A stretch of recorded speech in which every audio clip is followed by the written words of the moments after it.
The man known to history as J. Robert Oppenheimer was born on April 22, 1904 in New York City. He was the first son of Julius and Ella Oppenheimer, a wealthy Jewish couple who had built a life of comfort on the Upper West Side of Manhattan. Julius had come to America from Germany with almost nothing and eventually became a successful textile importer. Ella, born in the US, had studied art and was known for her refined taste and elegant style. Their home was filled with artwork, music, and literature. Robert grew up surrounded by beauty, knowledge, and high expectations.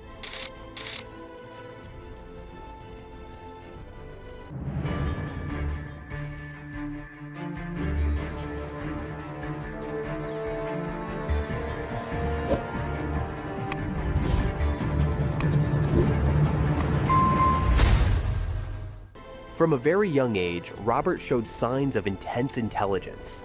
He learned to read early and read constantly. His parents gave him full access to their large personal library, and he spent hours every day absorbed in books about science, history, and literature. Unlike most boys his age, Robert didn't play sports or chase adventures outside. He preferred quiet spaces and deep thinking. The more he learned, the more questions he asked. He often seemed lost in thought, even in the middle of conversations. While his mind was strong, Robert struggled to connect with others. He was shy and awkward around other children. He didn't understand jokes or casual games, and often came across as too serious. At school, he stood out not just for being smart, but for being distant. Teachers appreciated his intelligence, but some worried about how lonely he seemed. He could memorize large amounts of information and explain difficult topics with ease, but he had trouble making friends or joining group activities. Robert attended the Ethical Culture School, a private school in New York that focused on both academic excellence and moral values. The school encouraged students to think critically and act with kindness and responsibility. It was a good fit for someone like Robert, whose curiosity about the world was matched by a desire to understand right and wrong. Still, even in this environment, Robert kept mostly to himself. He often walked alone, wrote quietly in notebooks, and didn't seem interested in the typical fun of childhood. He had one strong bond during these early years: his younger brother, Frank. Frank looked up to Robert and admired his brain and determination. The two brothers were very different in personality, but their connection remained strong throughout life. Robert's parents were proud of his academic talents and gave him freedom to explore his interests. They didn't push him to become social or outgoing, which may have allowed his isolation to grow even deeper. By the time Robert was a teenager, he had already read works that most adults hadn't touched. He was fascinated by minerals, chemistry, literature, and ancient texts. On a family trip to the American Southwest, he became enchanted with the desert. He loved the silence and vastness of the land. It made him feel calm. Science became his language, and the natural world became his companion. Robert wasn't just smart, he was different, driven by something that even he couldn't fully explain. When Robert turned 18, he entered Harvard University. Most students took 4 years to finish their studies, but Robert completed his degree in just 3. He started with chemistry, but his interests quickly expanded. He explored philosophy, literature, and languages. He even studied Sanskrit, an ancient language of India, just to understand old religious texts in their original form. His classmates were amazed by how quickly he absorbed new ideas. Robert wasn't just passing classes, he was mastering them. At Harvard, Robert's love for learning exploded. He didn't stick to one field. He moved between science and the arts with ease. He read Shakespeare and Dante as easily as he read physics papers. He wrote poetry and joined academic clubs. Some professors called him one of the brightest students they had ever seen. But despite all this success, Robert still felt out of place. His brain moved fast, but his heart often felt heavy. Social life at Harvard wasn't easy for him. He tried to fit in, attending student events and poetry readings, but the effort often left him drained. He wasn't comfortable in casual settings. He overthought his words and worried about how others saw him. Even though he was surrounded by people, he still felt alone.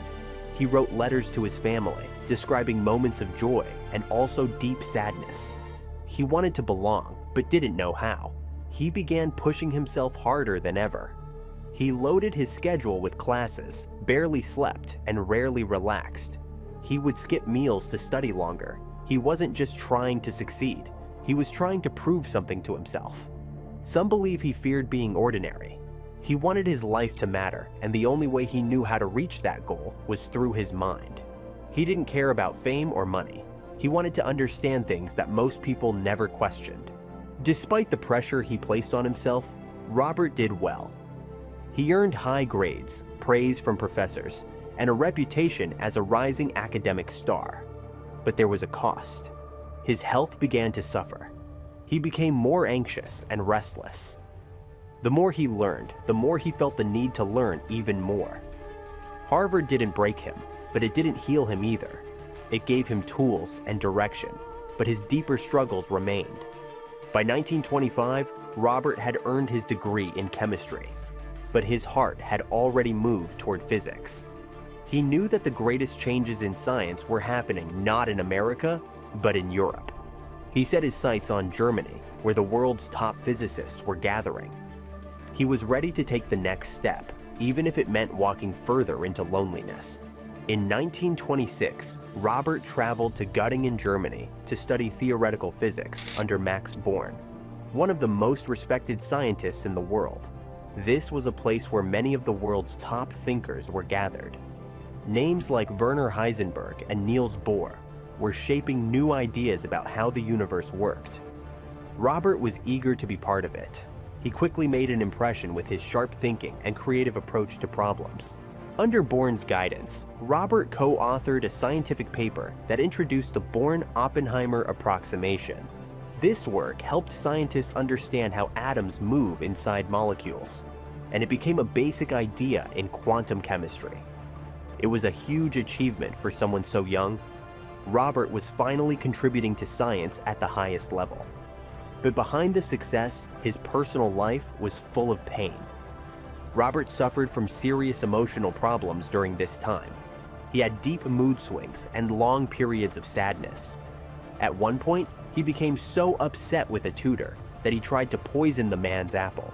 The attempt failed, but it showed how unstable Robert had become.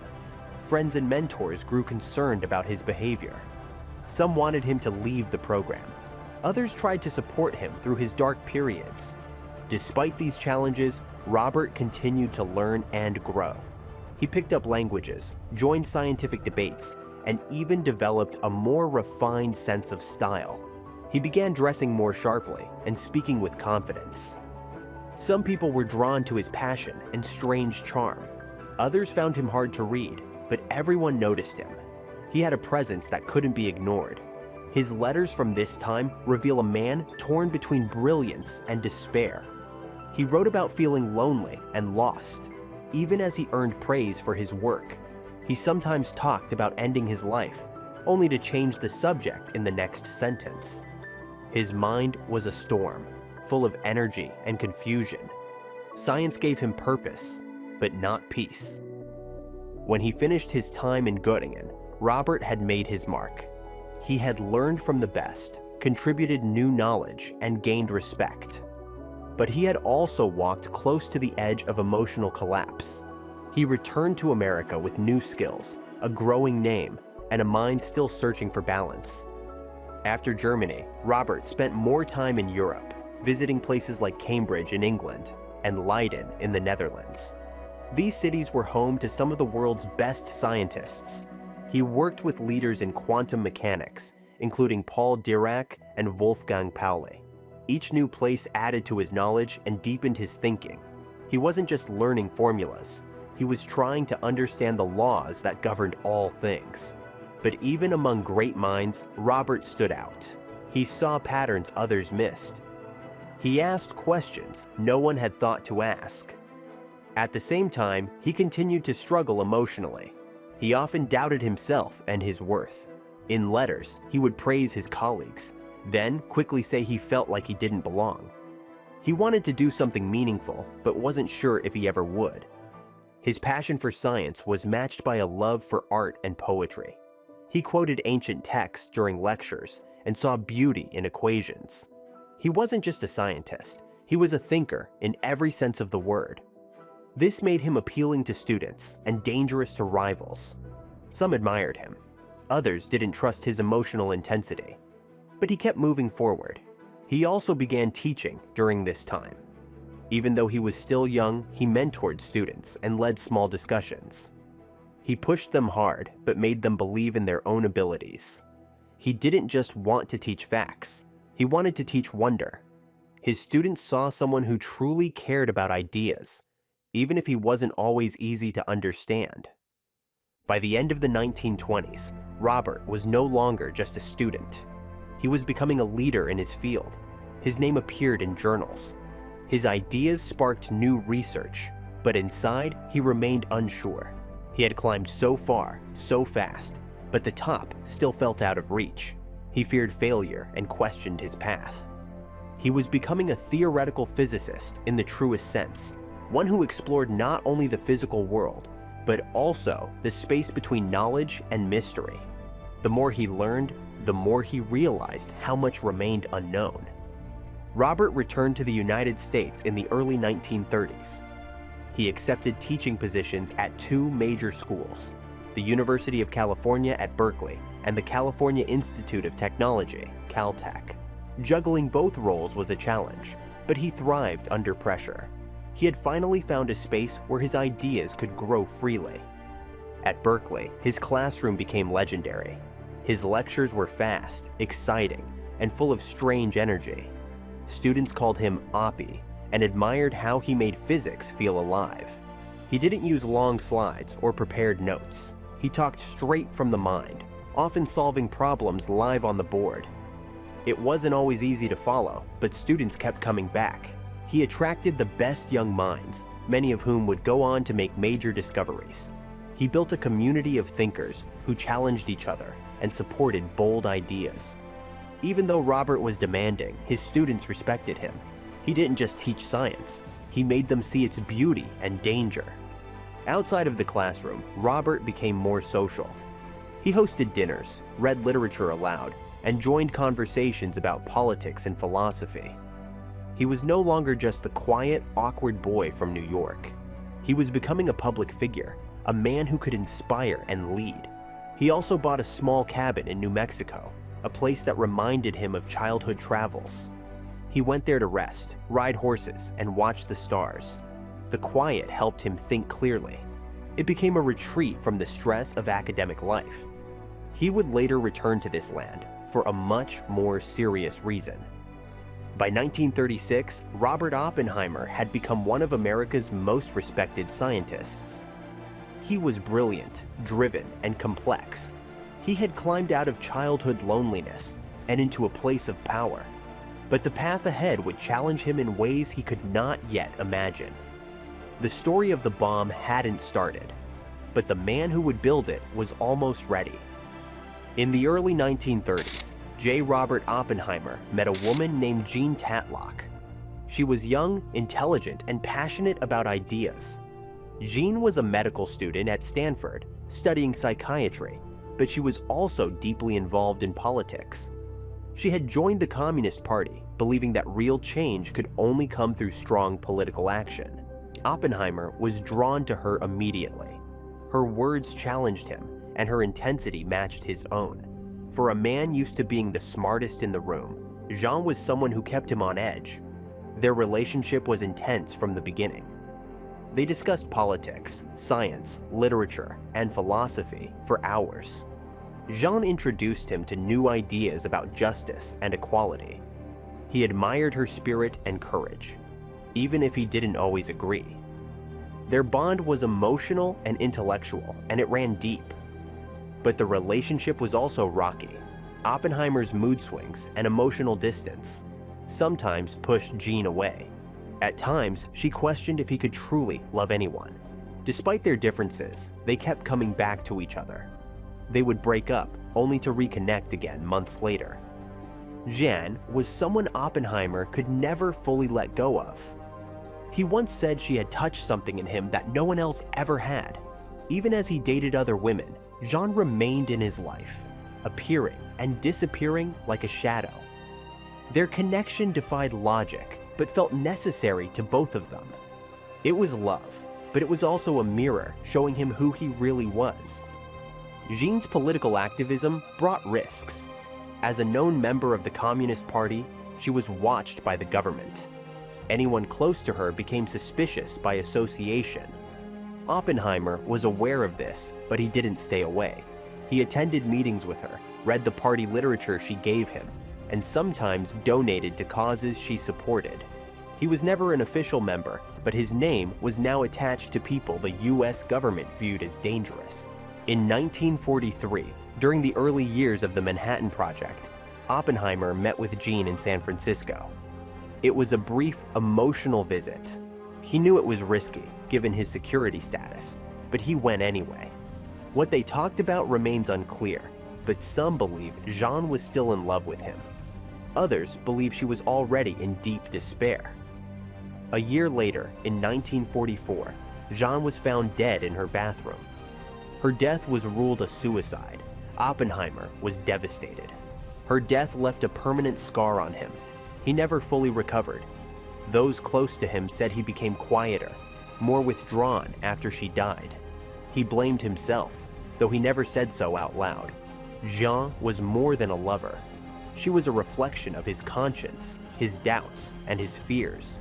Losing her meant losing a part of himself he could never replace. During the 1930s, the world was changing fast. The Great Depression had shaken economies and left millions struggling. In Europe, political unrest was growing. Many young Americans, including Oppenheimer, began looking for new answers. They became interested in left-wing politics, especially socialism and communism. These movements promised fairness, equality, and justice, ideas that appealed to people who were watching the world fall apart. Oppenheimer wasn't interested in politics at first, but through people like Jean Tatlock and others in his academic circle, he started paying attention. He read about poverty, racism, and the rise of fascism in Europe. He donated money to support striking workers and to help victims of war. Some of these donations went through groups connected to the Communist Party. He also attended meetings and social gatherings where radical ideas were openly discussed. He taught at Berkeley, and many of his students and colleagues were active in left-wing politics. His brother Frank also joined the Communist Party. The environment around Oppenheimer was filled with political discussion and activism. He didn't hide his interest, but he also didn't sign up as an official party member. He was cautious. He loved the ideas, but he didn't want to be controlled by any organization. At the time, being connected to communism wasn't illegal, but it was risky. The US government kept a close eye on political activists. The FBI opened files on people like Oppenheimer, noting their activities and connections. Years later, these files would be used against him. But in the 1930s, Oppenheimer believed he was doing the right thing. He cared about justice, not politics. He believed that science should serve humanity, not just power. Oppenheimer's interest in left-wing causes also came from a place of guilt and privilege. He was a rich man in a poor world. He had seen suffering and wanted to help. He believed that science could solve real-world problems, and that scientists had a duty to speak out. But he never fully understood the dangers of political labels. He thought he could stay neutral even as the world became more divided. By the end of the decade, Oppenheimer had become known not only as a brilliant physicist, but also as someone who was sympathetic to progressive causes. His political past would follow him for the rest of his life. What he saw as compassion, others would later see as betrayal. The seeds of doubt had been planted, even if he didn't yet know it. As the 1930s went on, Adolf Hitler rose to power in Germany. His words were filled with hatred, especially against Jews. Laws were passed that stripped Jewish people of their rights. Violence spread. Jewish scientists lost their jobs and were forced to flee. The world watched as Europe slid toward war. For Jewish Americans like Oppenheimer, this was personal. His family had come from Germany. He still had relatives there. The danger felt close. Oppenheimer had always seen himself as a scientist first. He didn't practice his religion, and he didn't often talk about being Jewish. But his Nazi power grew. He couldn't ignore what was happening. The rise of fascism awakened something inside him. He began to feel a deep sense of responsibility. He was no longer just studying atoms. He was trying to understand a world that was falling apart. He read the news carefully, especially reports from Europe. He followed stories of Jewish refugees, of scientists being chased from their homes. Many of them came to America, and some became his colleagues. Their stories made the threat real. Oppenheimer was safe in California, but he knew that science was under attack in other parts of the world. Freedom of thought was being destroyed. He began speaking more openly about the dangers of fascism. In lectures and private conversations, he warned about what might come next. He believed that scientists had a role to play in defending truth and reason. He joined organizations that supported refugees and donated to funds that helped Jewish families escape Europe. His politics became more focused. This wasn't about theory anymore. It was about survival. Some people criticized him for taking sides. Others warned him to stay quiet. But Oppenheimer couldn't turn away. The events in Germany were not just history unfolding. They were a challenge to everything he believed in. His background as a Jewish man, his training as a scientist, and his moral values were all being tested. He could no longer stand on the sidelines. By the end of the 1930s, the world was heading toward war. For Oppenheimer, the personal and the political had collided. He began to see that science could not exist in a vacuum. It was part of the world's struggle for truth, for justice, and for survival. The quiet physicist was becoming something more. In 1942, America was deep into World War II.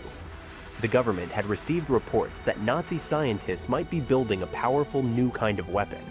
This weapon used the energy inside atoms. If successful, it could destroy entire cities. The United States decided it had to act. The military launched a secret program called the Manhattan Project. It needed the brightest minds in science, and Oppenheimer's name came up. At first, many officials doubted he was the right choice. He had no experience running large projects. Worse, his past political connections made him seem like a security risk.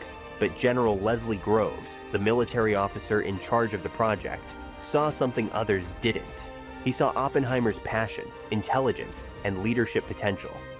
Against advice, Groves chose him to lead the scientific side of the Manhattan Project.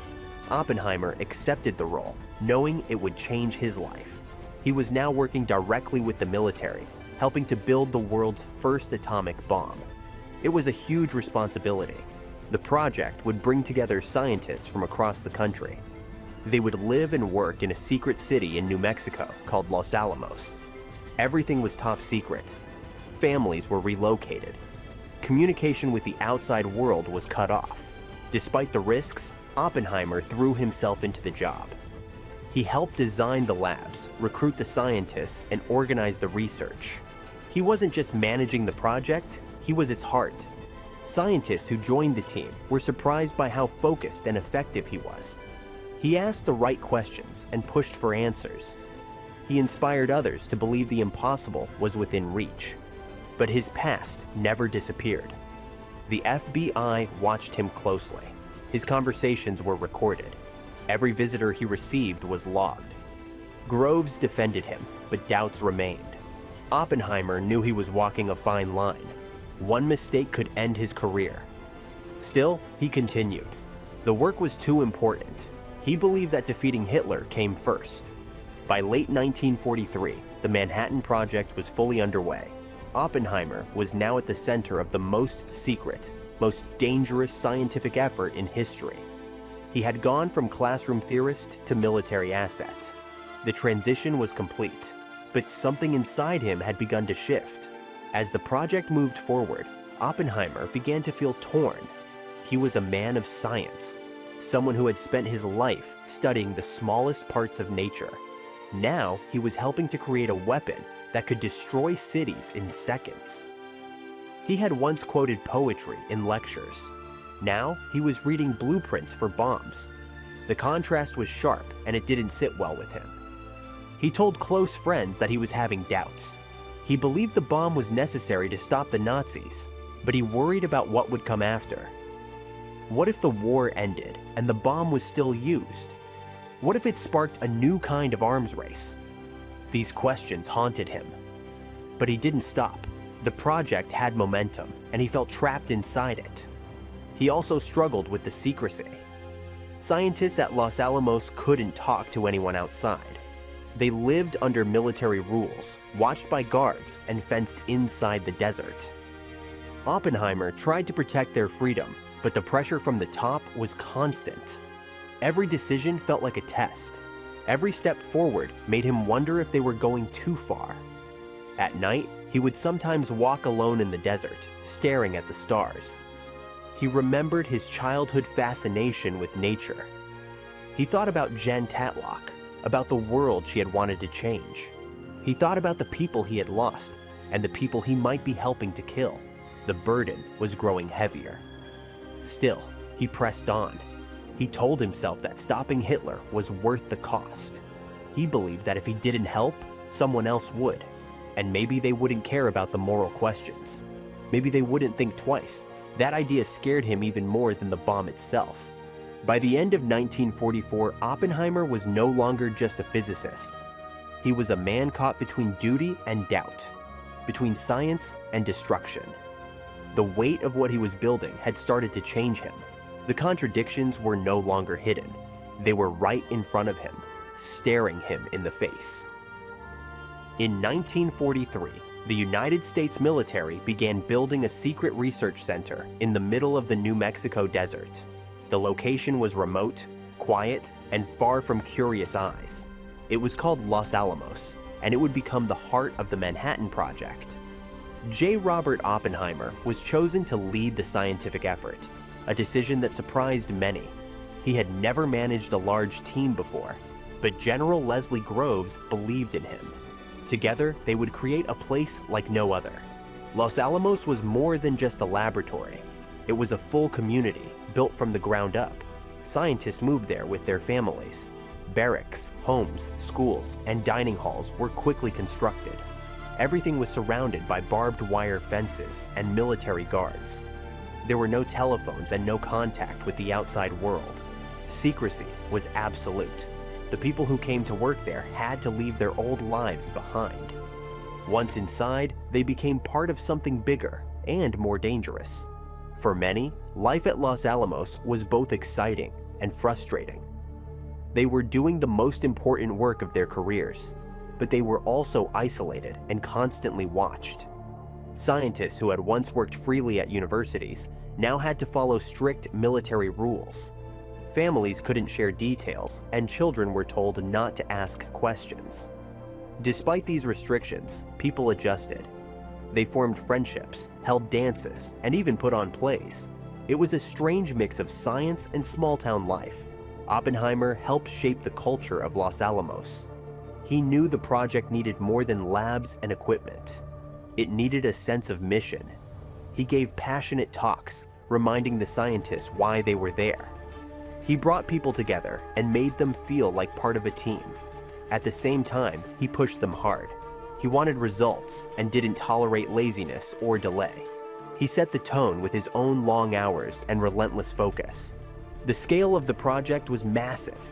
Dozens of scientists and technicians worked around the clock. Supplies had to be flown in or hauled by truck over rough roads.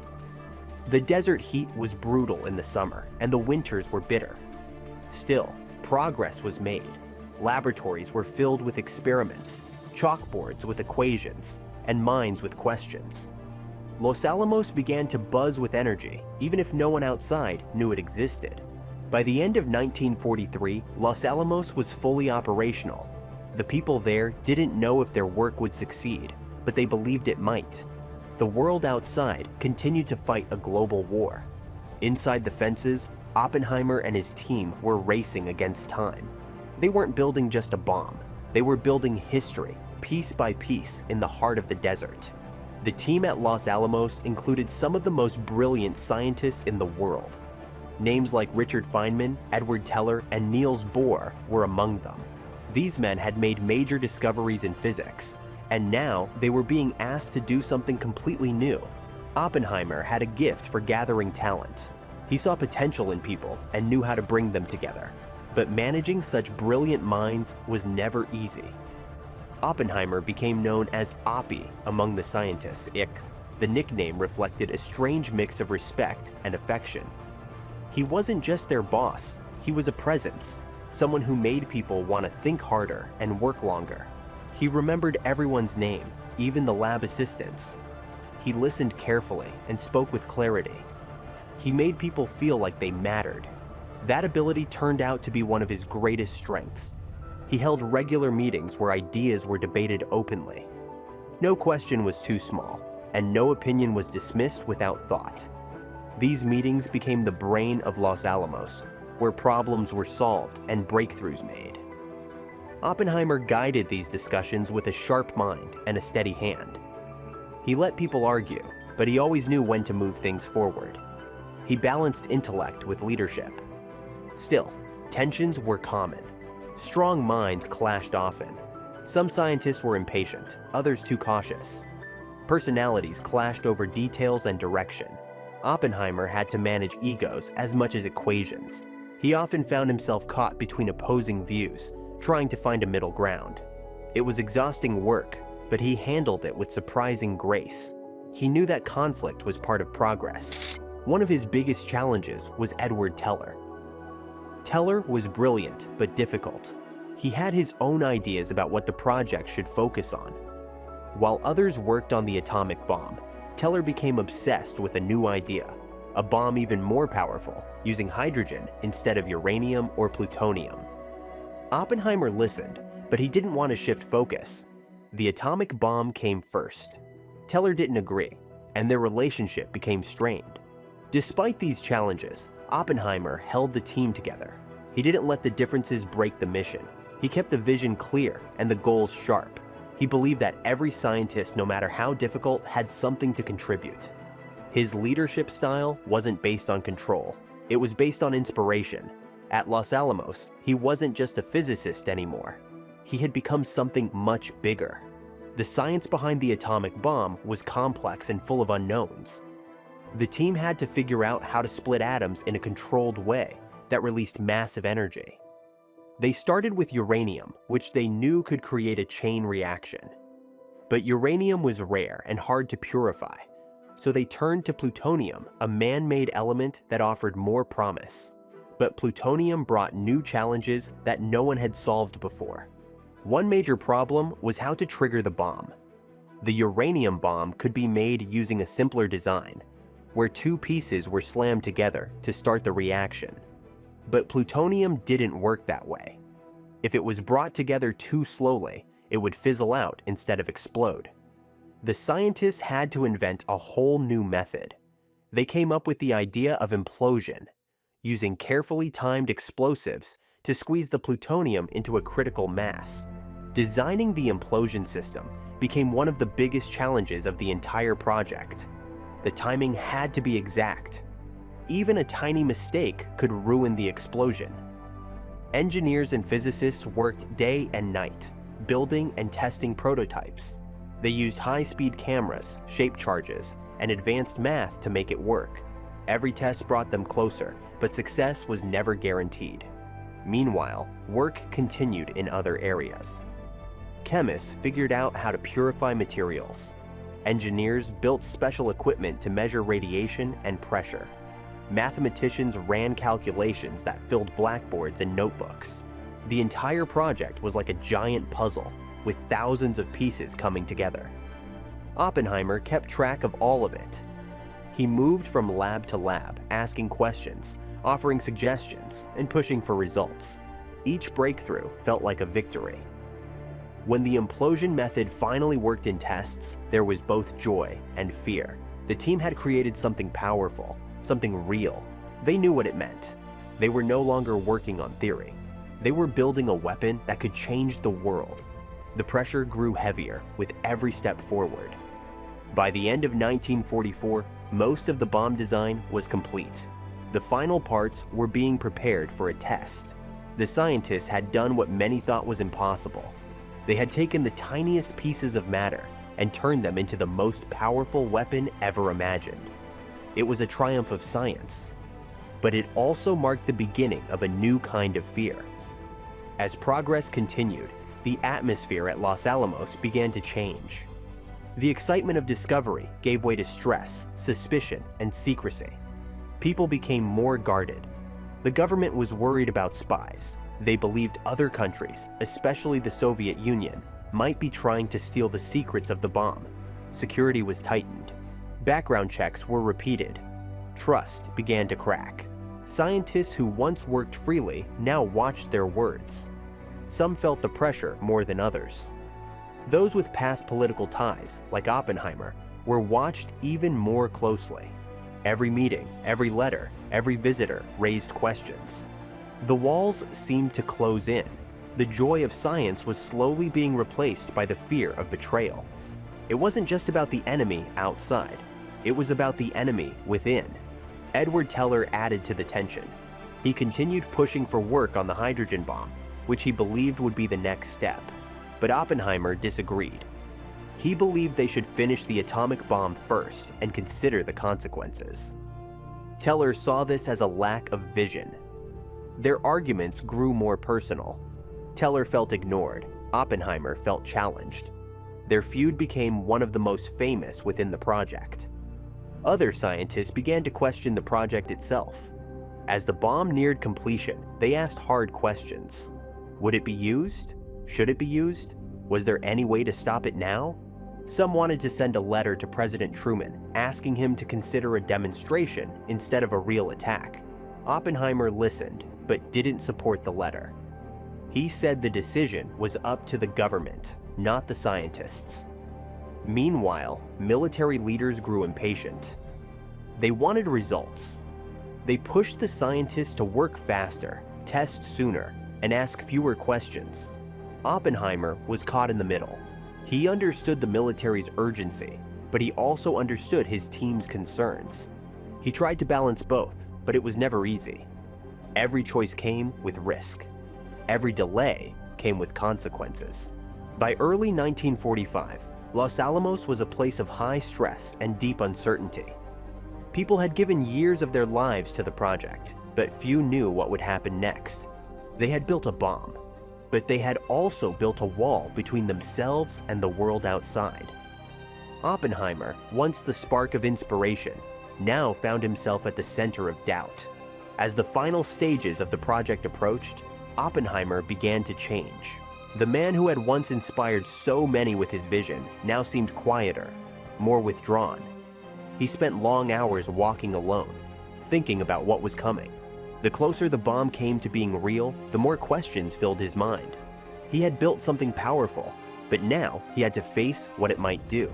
He started to question whether the bomb should ever be used. He had agreed to build it to stop Hitler, but now Germany was losing the war. Some believed Japan would soon surrender. Was the bomb still necessary? Oppenheimer didn't have a clear answer. He said little in meetings, but those close to him noticed a shift. He seemed troubled. He smoked more, slept less, and avoided long conversations. The lines between science and death were now impossible to ignore. This wasn't just another experiment. This was a weapon designed to kill on a scale no one had seen before. Oppenheimer understood this better than anyone. He had studied ancient texts, read about the tragedies of war, and felt the pain of personal loss. Now, he stood on the edge of making history, and possibly a mistake. He also thought about the future. What would happen after the war? What if other countries built their own bombs? What if this weapon started a race that never ended? He had always believed in the power of knowledge, but now he saw that some knowledge came with a price. The world he loved might never be the same. He wondered if he had gone too far. Still, he didn't stop the project. He believed that once started, it had to be finished. Too many people had sacrificed too much. Too many lives were already involved. He told himself that the decision to use the bomb would rest with others. He was just a scientist, doing his job. But deep down, he knew that wasn't fully true. By the summer of 1945, the bomb was ready for testing. Oppenheimer stood at the center of it all, surrounded by machines, men, and the silence of the desert. He had led them this far, but inside, he was already asking questions no one else could answer. Questions about life, death, and the role he had played in both. By the middle of 1945, the Manhattan Project had reached its final stage. After years of planning, building, and testing, the atomic bomb was nearly ready. The location chosen for its first detonation was a remote part of New Mexico, known as the Jornada del Muerto Desert. The scientists called the test site Trinity. It was an isolated place, far from cities and surrounded by dry hills and wide skies. Everything was set up in secret, hidden from the public. The goal was clear: prove the bomb would work. Life at the Trinity site was intense. Scientists and military workers lived in cramped quarters, surrounded by fences and guards. There were no phones, no personal mail. Everything was monitored. The heat during the day was unbearable, and the nights were cold and windy. Despite the tough conditions, work continued without pause. Equipment arrived by truck, power lines were laid, observation posts were built. The bomb, nicknamed the Gadget, was being assembled step by step. J. Robert Oppenheimer was everywhere. He moved between groups, asking questions and checking progress. He looked thinner than ever, his face pale and serious. He hardly slept, ate very little, and smoked constantly. Everyone noticed his tension. The weight of what they were building pressed on his mind. Every wire, every bolt, every calculation had to be perfect. A single mistake could mean failure or disaster. The bomb design used plutonium, which required a complex implosion method to detonate. Scientists worked day and night to make sure the explosives would fire in exactly the right pattern. Engineers ran endless tests. Some feared the bomb wouldn't go off. Others worried it might explode too well. Rumors even spread that it might set the atmosphere on fire. Nobody really knew what to expect. This was new territory for science, for war, and for the future of humanity. As the planned test day approached, weather became a major concern. Thunderstorms rolled through the desert, soaking equipment and raising doubts. The bomb could not be detonated during lightning or high winds. Rain might interfere with electronics. Military leaders pushed for speed, but the scientists warned against it. The launch was delayed, then rescheduled. Tension climbed with each passing hour. Sleep was nearly impossible. Oppenheimer stayed close to the test site, watching the preparations in silence. He spoke only when necessary. He knew what this moment meant. This was no longer theory. This was real. His years of work, his life's path, had led to this point. Trinity would not just test a weapon. It would test the soul of science itself. Everyone waited, knowing nothing would ever be the same again. On July 16, 1945, just before dawn, the countdown began. It was 5:29 in the morning. The bomb had been raised to the top of a steel tower. Scientists and soldiers took shelter in bunkers miles away. Some wore dark goggles. Others laid flat on the ground, covering their eyes. Radios crackled. The air was still. Tension held everything in place. 10 seconds. 5. 3. Then 0. The desert lit up in a flash, so bright, it seemed like the sun had risen in an instant. A massive fireball exploded into the sky, turning darkness into day. For a brief moment, there was no sound, just light. Then came the shockwave. It rolled across the land, shaking the ground and slamming into the bunkers. Windows shattered miles away. The noise was deafening, like the sky itself had cracked open. The explosion created a column of fire, dust, and gas that shot miles into the air. It twisted upward, growing taller and wider. At its base, a glowing white ball burned hotter than the surface of the sun. Colors shifted from white to orange to red. A thick, mushroom-shaped cloud began to form. It was beautiful and terrifying. For many watching, it didn't feel real. It felt like a nightmare they had built with their own hands. Oppenheimer watched in silence. His lips moved, but no one heard what he said. His face showed no victory, only awe, sadness, and something deeper, regret. Those around him cheered, some cried, others stood frozen. One man whispered, "My God, what have we done?" It was not a moment of triumph, it was a moment of reckoning. Science had crossed a line that could never be uncrossed. The tower that held the bomb was gone, vaporized in an instant. A crater was left behind, filled with melted sand that turned into green glass. That glass would later be named trinitite. Radiation lingered in the air. Measuring devices confirmed the power of the explosion. It was stronger than anyone had expected. The blast had the force of over 18,000 tons of TNT. The bomb had worked, and now the world would have to face what that meant. After the test, silence hung over the base. Scientists walked back to their tents without speaking. Some wrote notes, others tried to sleep. Oppenheimer sat alone for a long time. His mind replayed what he had seen. He had once dreamed of understanding the universe.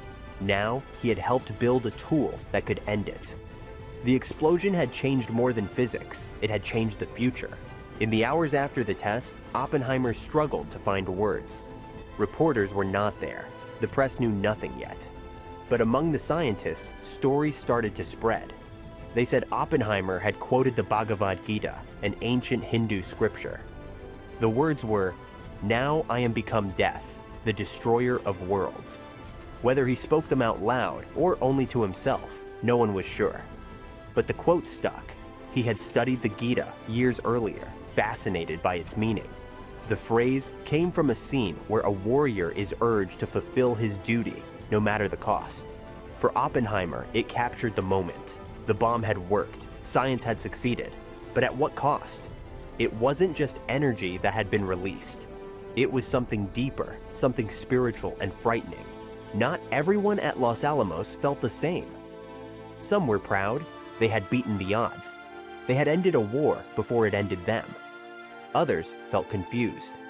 They had built a weapon, but they hadn't decided how it would be used. That decision belonged to the government. Still, a sense of unease spread through the base. People had seen the future, and it scared them. Edward Teller was among those who looked ahead with hunger. He had already started thinking about a new bomb, one that used hydrogen instead of plutonium. It would be far more powerful. He believed the United States needed to stay ahead, to build more, to build bigger. Oppenheimer disagreed, but he didn't speak out right away. He was still processing what had happened. As photos were developed and data reviewed, the reality of the test became clear. It worked perfectly. The military was thrilled. Plans moved forward to use the bomb in combat. Oppenheimer was praised for his leadership, but he didn't feel like a hero. He avoided interviews, stayed in his office, and kept to himself. The quote from the Gita echoed in his mind. That moment became part of history. The phrase would be tied to Oppenheimer forever. It didn't matter if he had whispered it or shouted it. It captured the truth. The bomb wasn't just a new weapon. It was a doorway. And once opened, it could never be closed. After Trinity, the bomb was no longer a test. It was ready. In Washington, military leaders and the president began discussing how to use it. Japan had refused to surrender, and an invasion would cost many lives. The bomb, they believed, could end the war quickly. A decision was made. The bomb would be used on a real target, not a test, a city. Scientists at Los Alamos reacted with mixed emotions. Some were angry. They had hoped for a demonstration, a warning shot on an empty island. Others were quiet, unsure what to feel. A few spoke out, writing letters and asking for a delay. But the military had made up its mind. The bomb was now a tool of war. It would be dropped, and it would kill. Oppenheimer didn't protest. He had once said that scientists could not control how their work was used. He still believed that, but deep inside, something had shifted. He no longer felt like part of the solution. He felt like part of the problem. He continued to advise the military, answer questions, and explain details. But he did it quietly, without the fire he once had. The first bomb was named Little Boy. It used uranium and was simpler in design. The second bomb, called Fat Man, used the plutonium implosion method tested at Trinity. Crews were trained, planes were prepared, targets were chosen. Hiroshima and Nagasaki were added to the list. These cities had been spared earlier bombings so that the effects of the atomic bomb could be studied clearly. In late July, leaflets were dropped over Japanese cities, warning people to evacuate. The leaflets did not mention the atomic bomb by name. The hope was to scare Japan into surrender, but no response came. The final orders were signed. The bomb would be used. Oppenheimer waited in Los Alamos, watching the news, reading the wires, and knowing what was coming. The transformation was complete. The bomb was no longer a dream, no longer a theory, no longer a test. It was loaded onto a plane and given a target. It had become what it was always meant to be, a weapon of destruction. And now it was out of their hands. On August 6, 1945, a B-29 bomber named Enola Gay flew over the city of Hiroshima. At 8:15 a.m., it dropped the atomic bomb. The explosion destroyed almost everything within 2 miles. Fires spread across the city. Buildings collapsed. People were burned instantly. At least 70,000 died that day. Many more would die in the days and weeks that followed. News reached Los Alamos quickly.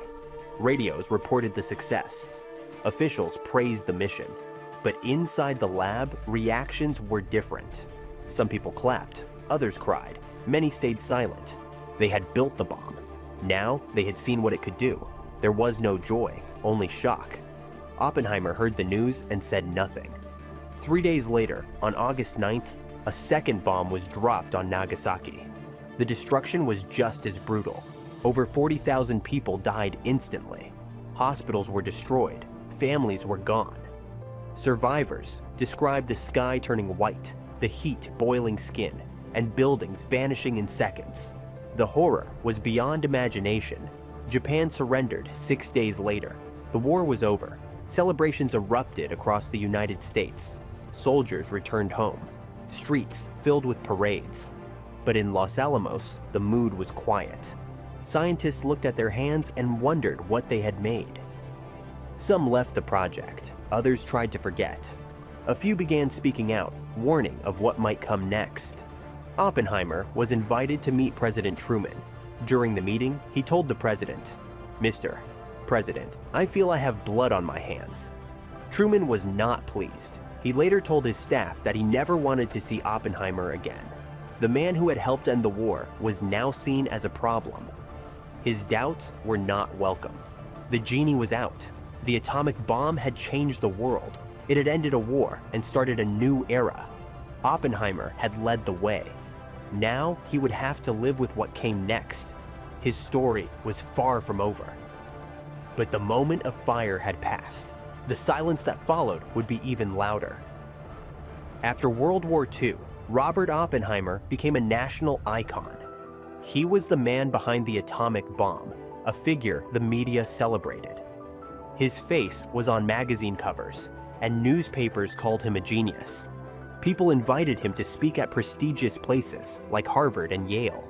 His words carried influence, not just in science, but also in politics. But while the world saw glory, Oppenheimer felt the weight of what he had done. Behind the fame, he carried guilt. He had seen photos of Hiroshima and Nagasaki. He knew what the bomb had done. Thousands of lives lost in an instant. He couldn't forget that. Though he walked with pride in public, in private, he was a man troubled by his conscience. The war had left a permanent mark on him. He tried to return to academic life. He took a position at the Institute for Advanced Study in Princeton. It was a peaceful place, far from bombs and war rooms.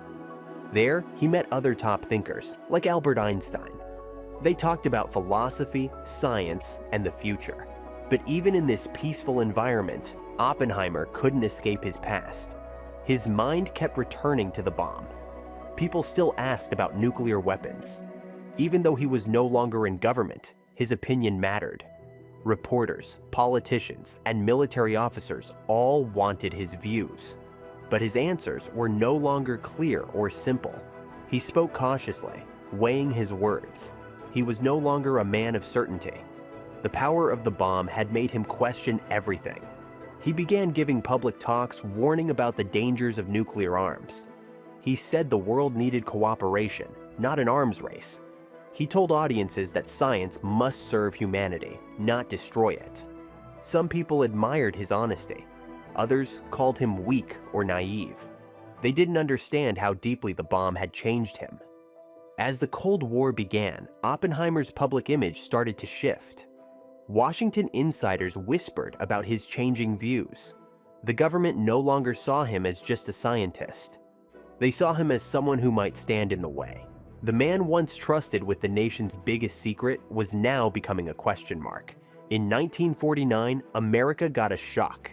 The Soviet Union had tested its own atomic bomb. The news hit hard. The US no longer had a monopoly on nuclear weapons. Fear took over Washington. If Russia had the bomb, then America had to build something stronger, something deadlier. That's when the hydrogen bomb, or H-bomb, came into the picture. The hydrogen bomb was far more powerful than the atomic bomb. Scientists estimated it could destroy an entire city in one blast. Military leaders wanted it. Politicians demanded it.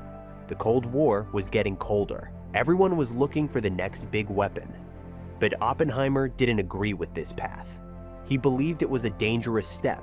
Oppenheimer was not alone in his concern. Several scientists shared his fear. They believed the hydrogen bomb could lead to mutual destruction. Oppenheimer argued that if America built the H-bomb, so would the Soviets. There would be no end to the race. He said, "We may be giving man the power to destroy himself." But not everyone agreed. Edward Teller, a fellow physicist from Los Alamos, supported the H-bomb. Teller believed in using science to its fullest potential. He said America had to stay ahead. If the enemy had the bomb, then America needed something stronger. The two men clashed, one driven by ethics, the other by fear. The debates got intense. In government meetings, Oppenheimer urged delay. He said the H-bomb was a moral issue, not just a scientific one. But the political climate was changing fast. People no longer wanted caution, they wanted results. They wanted to feel safe again. Oppenheimer's voice was becoming harder to hear. His refusal to support the H-bomb program made him a target. Rumors spread. Was he loyal? Did he have secret connections to communists? No one had proof, but in the Cold War, fear was enough. Oppenheimer's past began to catch up with him. The same man once praised as a hero was now under suspicion. In 1954, the Atomic Energy Commission opened an investigation into Robert Oppenheimer. They weren't charging him with a crime, but they questioned whether he could be trusted. The hearings were private at first, a room filled with officials, suspicion, and silent judgments. Oppenheimer sat at the center, his past laid out before him. The hearings focused on his past associations. They brought up his relationships with left-wing groups in the 1930s. They questioned his love affair with Jean Tatlock, who had once been a member of the Communist Party. They went through every detail of his life, every friend, every conversation. Even casual remarks were now treated like secrets. Oppenheimer tried to defend himself. He explained that many scientists had once explored leftist ideas during the Great Depression. It was common in academic circles. But the political mood had changed. The US government saw communism as a threat, and Oppenheimer's past became dangerous baggage. Some of his friends stood by him.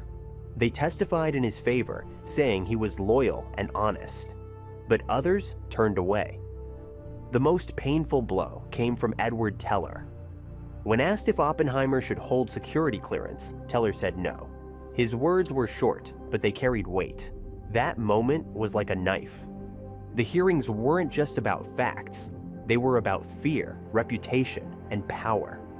Oppenheimer was painted as a man who doubted too much. a man who thought too deeply.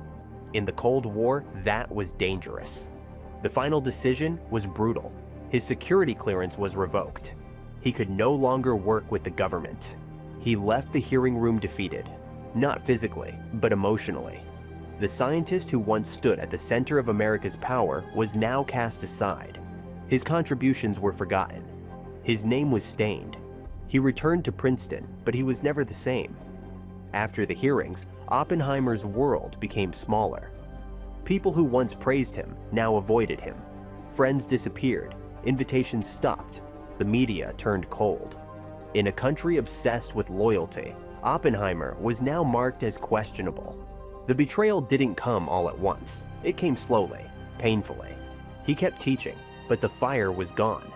His lectures were quiet, almost mechanical. Students respected him, but they saw the sadness in his eyes. He no longer spoke about the future with excitement. He spoke like a man who had seen too much. The bomb had changed him. The trial had broken him. He rarely mentioned the hearings, but those close to him noticed the toll. He aged quickly. His health began to fail. His sharp mind remained, but his spirit was weak. His silence spoke volumes. He had been silenced not by law, but by humiliation. And that silence followed him everywhere. The memory of John Tatlock still haunted him. Her name had been dragged through the hearings. Even in death, she remained a shadow in his life. Oppenheimer had loved her, and now that love had been used against him. It was one more wound the hearings had left behind. He chose not to fight back. He didn't write a book. He didn't go on TV to clear his name. He stayed quiet. Maybe he believed history would speak for him. Maybe he didn't have the energy to fight anymore. The man who once shaped the future now lived quietly in its shadow. To some, he became a tragic figure, a warning about what happens when you challenge power, a symbol of conscience in a time of fear. His silence became louder than any speech, and over time, people began to wonder, had America turned its back on one of its greatest minds? In 1963, President Lyndon B. Johnson honored Oppenheimer with the Enrico Fermi Award. It was a major scientific award, a gesture meant to mend old wounds. Oppenheimer accepted it quietly. He didn't smile much. He gave a short speech, no celebration, just quiet dignity. It felt like too little, too late. He kept working, but his energy faded. He gave lectures in Europe and visited old colleagues. Some welcomed him with respect. Others still kept their distance. The world had changed, and Oppenheimer had changed with it. He was no longer a leader. He was a survivor. In 1967, he died of throat cancer at the age of 62. His passing was quiet. The newspapers covered it, but not as front-page news. America had moved on to new wars, new challenges. But those who remembered him knew the truth. They knew what had been lost. As years passed, people began to look back. Books were written, documentaries made. Historians questioned the fairness of his treatment. They asked why a hero had been turned into a villain. Slowly, the truth began to surface. The Cold War had clouded judgment. In 2022, the US government officially reversed the decision of the 1954 hearings. They admitted the process was unfair. They cleared his name. It was a moment of justice, but Oppenheimer wasn't there to see it. He had been gone for decades. Still, the gesture mattered. His family accepted the decision. Scientists around the world honored his memory. A man once cast out had finally been recognized. His story, full of brilliance and pain, had come full circle. And in that long-delayed redemption, history finally spoke his truth.